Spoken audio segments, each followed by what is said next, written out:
Tout commence en décembre 1900, au cœur de l'Atlantique Nord. L'endroit est si sauvage et désolé qu'il est surnommé The Hunting of the Earl of Roan.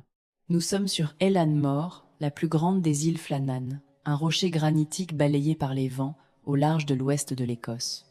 3 gardiens de phare y vivent coupés du monde. James Ducas, le chef de poste expérimenté, Thomas Marshall, son second, et Donald MacArthur, un homme tempétueux mais courageux. Leur mission est vitale, maintenir la lumière allumée pour guider les navires. Le 15 décembre, les contacts radio s'arrêtent brusquement, un silence lourd tombe sur l'île. Le 26 décembre, le navire de ravitaillement, le Hesperus, arrive enfin sur place. Le capitaine Harvey est inquiet. En temps normal, les gardiens sont à l'affût, hissent des drapeaux de signal et descendent vers la jetée pour accueillir le bateau. Mais ce jour-là, rien.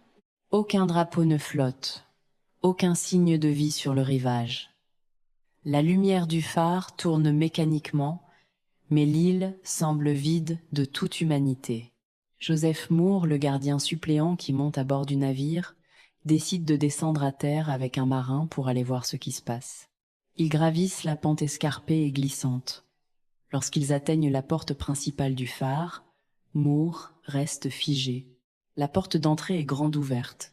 Avec les tempêtes violentes qui sévissent ici, laisser la porte ouverte est non seulement incongru, c'est physiquement impossible.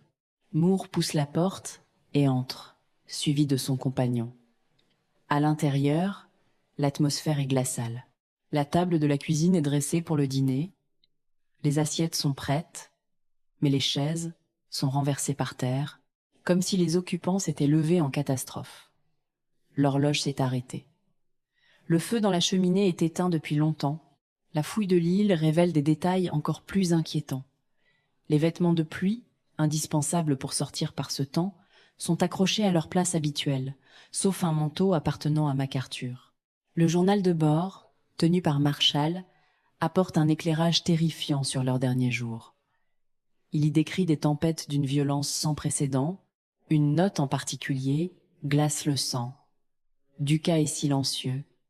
MacArthur pleure. Comment ont-ils disparu? L'enquête officielle a conclu qu'une vague géante, un rogue wave de près de 30 mètres, a dû les emporter.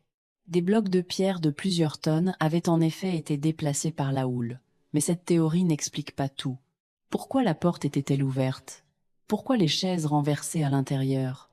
Ont-ils fui vers l'intérieur en voyant la vague arriver? Les corps n'ont jamais été retrouvés. Aujourd'hui, le phare automatisé brille encore sur Ellanmore, mais les 3 gardiens font désormais partie de la légende.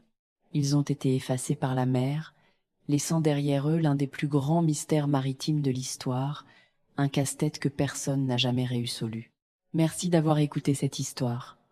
Si les mystères et les légendes vous passionnent, abonnez-vous pour d'autres intrigues encore plus passionnantes.